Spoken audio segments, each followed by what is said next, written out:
It's time to talk about the love for good food and hatred for Jews. And I'm your expert on both, so let's go. Cheers.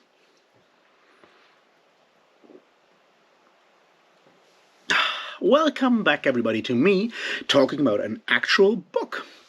Or maybe even two. Today we're here to talk about The Prague Cemetery by Umberto Eco, published in 2010 or 2011, depending on whether you read Italian or not. And we'll do the usual thing, which is I'll tell you why you really should go and read the book, and then we'll talk about the spoilery elements here and have a bit of a fundamental discussion on what fiction can do and can't do, and why this book is a good example for these points that I want to make. So that's what we're going to do, all right? And we start with a trigger warning. All right. This book is very much about anti-Semitism, racism, and misogyny. Those things happen in the book, and because parts of the book are a first-person narrative, they'll be there, unfiltered, with no psychic distance whatsoever. And that is hard. So be aware of that, be warned. I'll probably have to talk about those things as well in this video, although I assure you there will be a lot of psychic distance. And once again, that stuff's in there. And in the book, there's also one disturbing sex scene. Be aware of that too. But, you know, you can't have black magic without some things. All right. That being said, let's talk about why this is a great book. All right, so The Prague Cemetery, like most of Umberto Eco's books, is a historical novel, or pretends to be a historical novel and then does a lot of other things. You might call it a meta-historical novel, somewhat in the ballpark that Thomas Pynchon's novels also are. And it takes place in the 19th century in Europe, mostly France, also Italy, and one episode in Germany. It has an overstructure, a metastructure, and we're looking at the notes of at least one person in France in 1897 trying to recollect their lives and their life and how they interact with certain events, historical events, both in Italy, the fight for unification of Italy, Garibaldi's occupation of Sicily, then a move to France, the Paris Commune, the reign of Napoleon III, stuff like that, the Dreyfus Affair, all of these things were happening in the 19th century, and our main narrator, or main character, talks about those in first person. It also deals with the rise of paranoia, the rise of fear, the interactions of secret societies and secret services. Sometimes the same people are in both. It talks about occultism, the fear of occultism, and everything connected to that, which are all hallmarks of the 19th century and the clashes between the rise of industrialization, the rise of socialism, the rise of nationalism, and the retreat, or lack thereof, of what you might call the Ancien Regime, in the aftermath of the French Revolution, the American Revolution, the failing of certain German revolutions, and all of that. The 19th century is a century of upheaval, and the 20th century does suffer from that aftermath in a lot of ways, and that's going to happen in this book.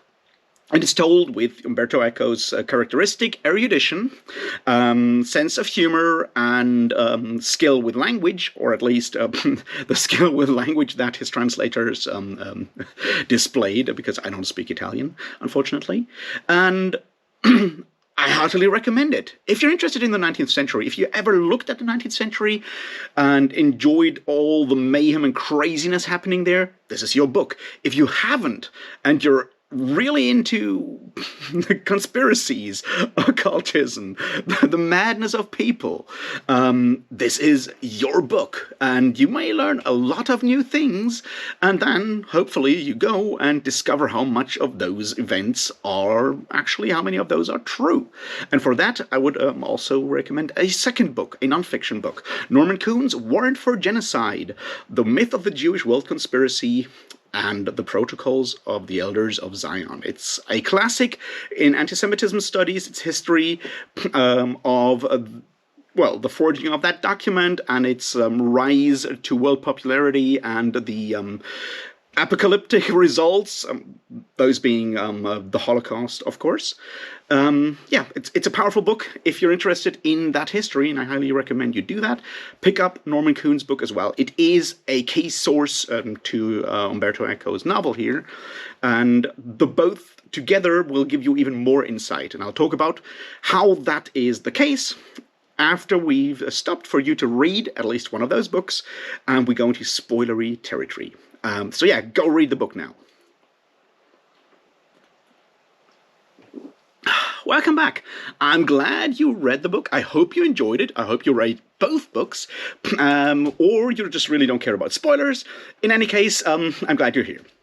Now, what will we do today? We will look at several aspects of the Prague Cemetery, why I think it's a very powerful book and why it does certain things very well. So first, we'll look at what it does as a fiction text. Then we'll look at its context, or the tension between non-fiction, academic work, and fiction, and what fiction can do that non-fiction can't do.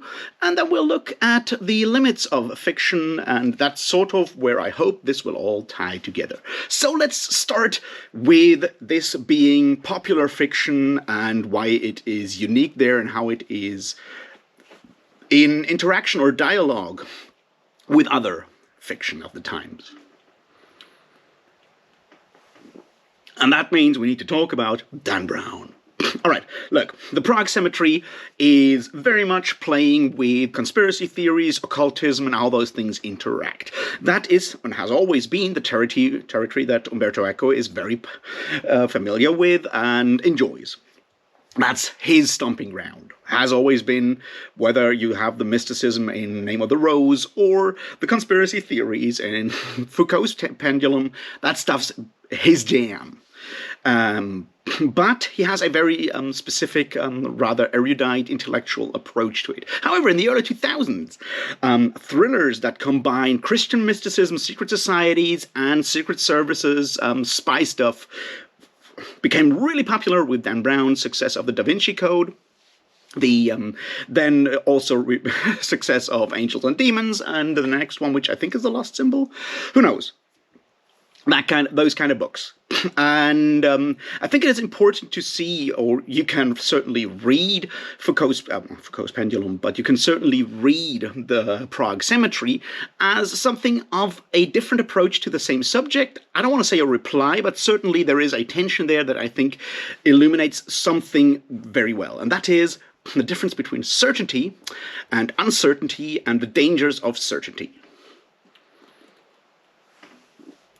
See, what happens with Dan Brown's novels in that regard is that Robert Langdon, or symbologist, which apparently is something that you can't be, I suspect at least, unless you're Jordan Peterson, and we're not going down that rabbit hole yet, solves conspiracies. And that's why these books are about certainty, because at the end of each of these books, and they're fictional texts, don't worry, I'm aware of that, Robert Langdon gives us a concrete answer to a concrete conspiracy that is an explanation for a lot of abstract problems in our world. Whether it's the Illuminati exist, or it is, well, there's this whole thing with the bloodline of Jesus, or whatever it is, there is a concrete answer, and for the, for these novels, those conspiracies are true. There is a definite answer. And that is something of a problem. And reading the Prague Cemetery, you can see how Umberto Eco is wrestling with that. See, there's several layers to that. First of all, our narrator, Simone Simonini, is basing a lot of his novels, his forgeries that end up being the Protocols of the Elders of Zion, on fiction texts, on what is in the 19th century called the feuilleton, those being novels by Alexandre Dumas and others of the time that are, well, very close to what you might see in Dan Brown's texts, right? They are adventure stories where people unmask conspiracies or create conspiracies, that kind of stuff. And that is a first point here. Fiction has an influence on our life and on the way we see the world. It forms the way we see the world. If we read a lot of fiction that includes conspiracies behind the veils that order human fate, tendency for us to believe that those things might be real will increase. We may not believe in the Illuminati, but we may still believe that there is some sort of world conspiracy that we have no clue for, right? You see my point here. So there is that first layer here. Then we obviously know that Simone Simonini is a forger, but he doesn't think of himself as a forger, right? He creates documents that create reality. He, invents wills, stuff like that. And it's like, yep, they create reality, but they are fiction. And that is very interesting. And then we have the next level, which is that we have a narrator who is a fictional narrator who is editing Simone Simonini's document here and is making further comments about treating these fictional facts as, well, non-fiction and claiming that they should be turned into fiction, which is the fiction that we're reading.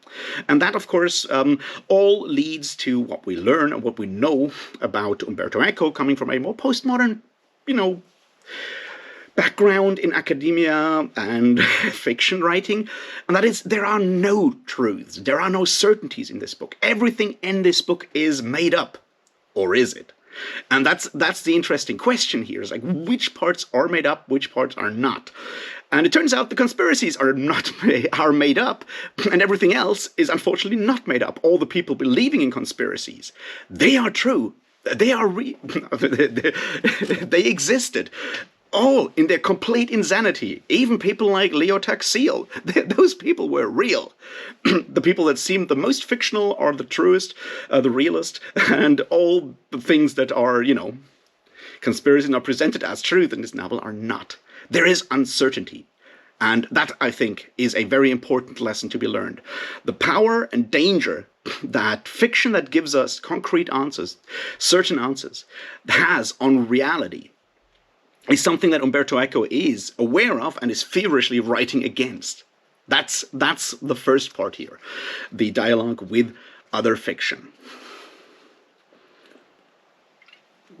So where do we get those answers from? Well, from nonfiction, and that's where we talk about Warrant for Genocide for a second, and what it does, what it cannot do, and what the Prague Cemetery steps into the breach to then do. And that is answering questions. See, there is always that question, that is, how could the Holocaust happen? Now, there's a lot of historians that have written a lot of books out there. There is also a question like, how could something like the Protocols of the Elders of Zion ever become this popular? We're talking about millions of copies being, distributed and produced in German under the Nazis. We're also talking about millions of copies distributed by none other than Henry Ford in the 1920s in the US, in English, and other copies produced in Russian. How did something as terrible as the Protocols of the Elders of Zion, as ridiculous, as shoddily written, it's a terrible, how could something like this happen? And the question is one that is difficult to answer.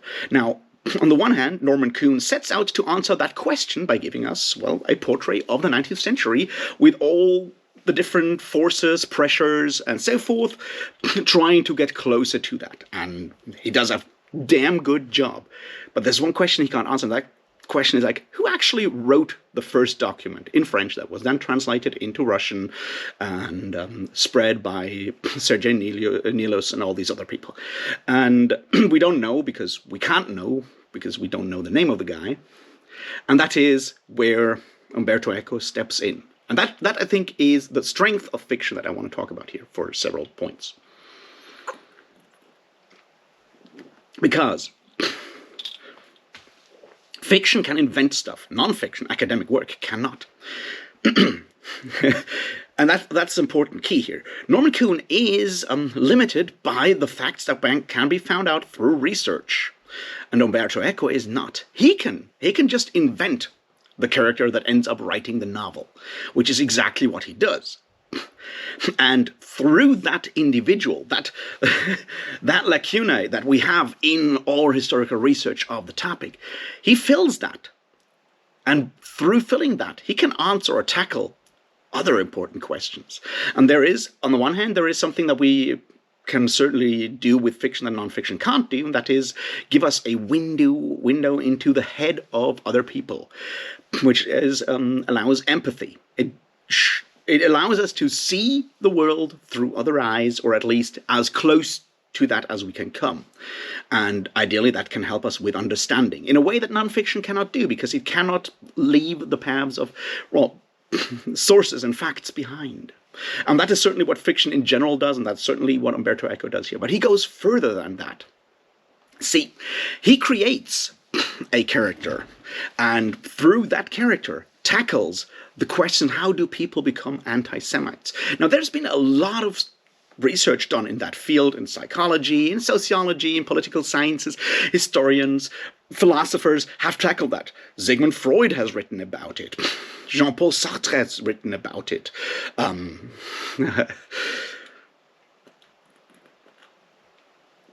So many more. Adorno has written about it. So many more have written about it. And they all come up with different attempts at an explanation. And Simone Simonini, the character that Umberto Eco creates, embodies a lot of these theories in all kinds of ways. And because we have this example of an anti-Semite in this book, we can look at all of those. We can see his closeted upbringing by his grandfather, his racist and anti-Semite grandfather, the cynicism of seeing both his grandfather and his father die for their ideas. The cynicism that results from that. His nationalism also coming from his nationalist father. We can see that there is his aversion to sexuality, maybe connected to possibly being abused by a Catholic priest, by a Jesuit priest. His his belief in conspiracies and secret societies and secret powers, both engendered by reading adventure novels by Alexandre Dumas and others, but also by the beliefs of his fathers and, being in contact with groups like the Jesuits, who have always had that reputation. All of these things we see. We see how he turns into a cynical person that becomes the forger that he is, that has no friends and no loves except the love for food. And see, the love for food is also interesting here, right? It shows up again and again, and it is very explicit, but food is obviously something, a symbol that you can use for sexuality if you want to. And it's certainly the one vice or one enjoyment that Simone Simonini allows himself.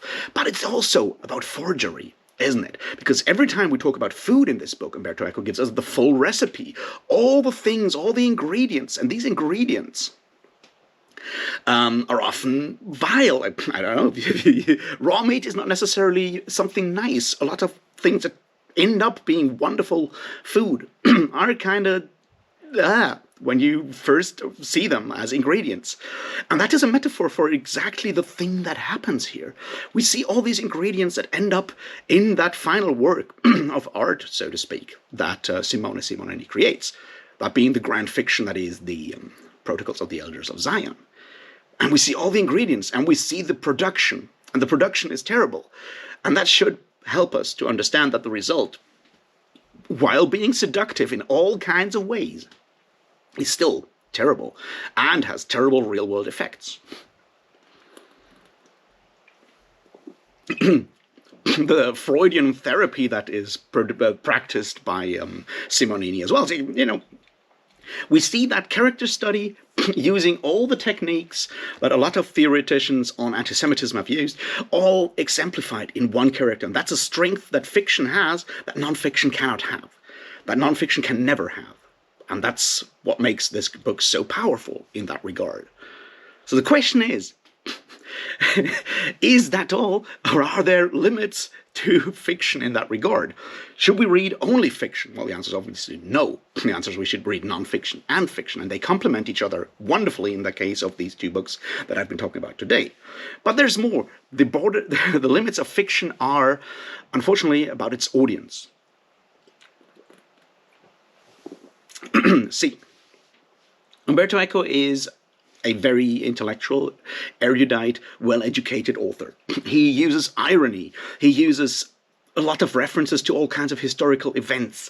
He uses all of these things to create a window into the mind of an utterly despicable, miserable, pitiful individual. And that's the problem right there. Because it's easy to mock Simone Simononi. It's easy to laugh at him. He is ridiculous. He's pitiful. He's miserable.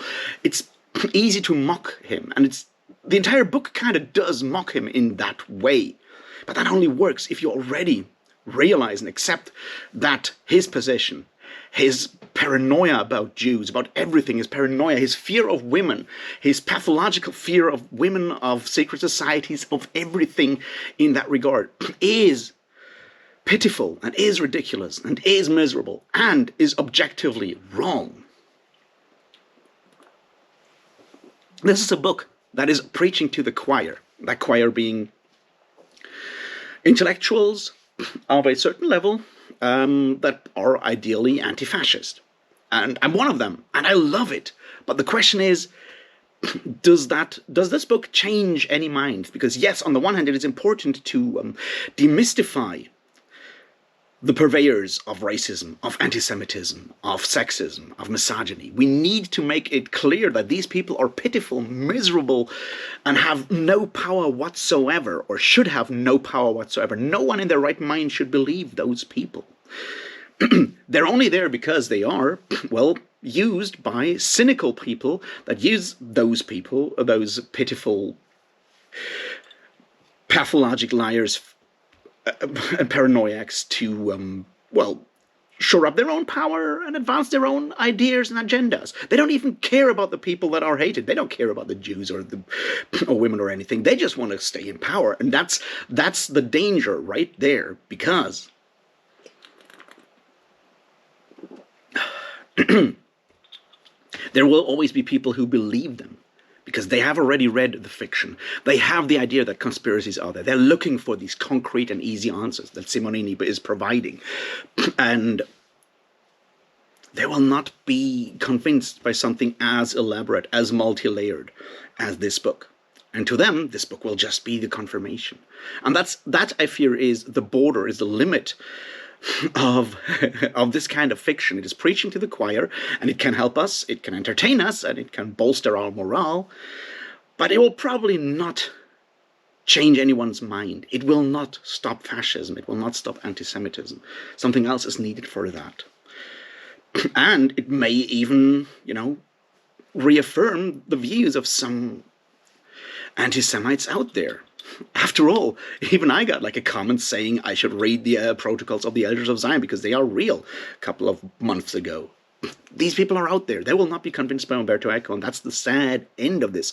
And the danger, because while this book makes it very clear that all these beliefs of racism are ridiculous, it does so by irony, by exaggeration. There's a long-ass tirade at the beginning, second chapter, about the failings, the objective failings of different European races, including the Germans, that are stupid because they drink too much beer, which they do,